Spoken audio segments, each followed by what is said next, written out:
10,000 साल पहले एक्सटिंक्ट होने वाला एक शिकारी जानवर अब वापस आ चुका है। डायर वुल्फ, जो कि हॉलीवुड के एक मशहूर सीरीज गेम ऑफ थ्रोन्स में नजर आता था, अब जिंदा है। लेकिन ये जानवर था क्या, कहाँ रहता था और ये क्यों नेचर के लिए इतना इम्पोर्टेंट था? चलिए इस कहानी को एक्सप्लोर करते हैं।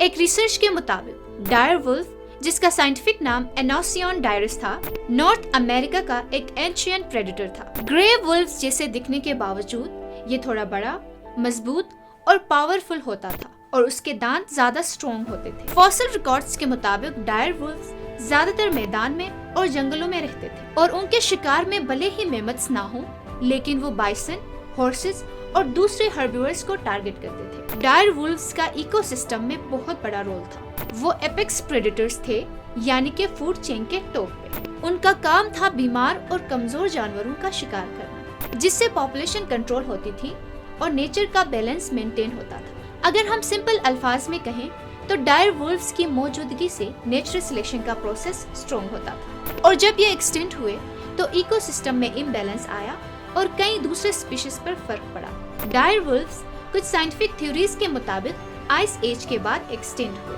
और अब एक अमेरिकन कंपनी कोलोसल बायोसाइंसेज ने एंशिएंट डीएनए क्लोनिंग और जीन एडिटिंग का यूज करके 3 डायर वुल्फ पप्स क्रिएट किए हैं, रोम्युलस, रेमस और खलीसी। ये दुनिया का पहला सक्सेसफुल डी एक्सटेंडेड एनिमल बन चुका है। ये डायर वुल्फ्स ग्रे वुल्फ्स के डीएनए को एडिट करके बनाए गए हैं। टेक्निकली 99.5% ग्रे वुल्फ्स हैं, लेकिन उनके कुछ खास ट्रेट्स जैसे कि स्ट्रॉन्ग जा, थिक फर, वो डायर वुल्फ से मैच करते हैं। लेकिन सवाल ये है कि क्या ये फ्यूचर है? क्या एक्सटिंक्ट स्पीशीज को वापस लाकर हम नेचर को बैलेंस करेंगे या फिर नए इकोलॉजिकल चैलेंजेस क्रिएट होंगी?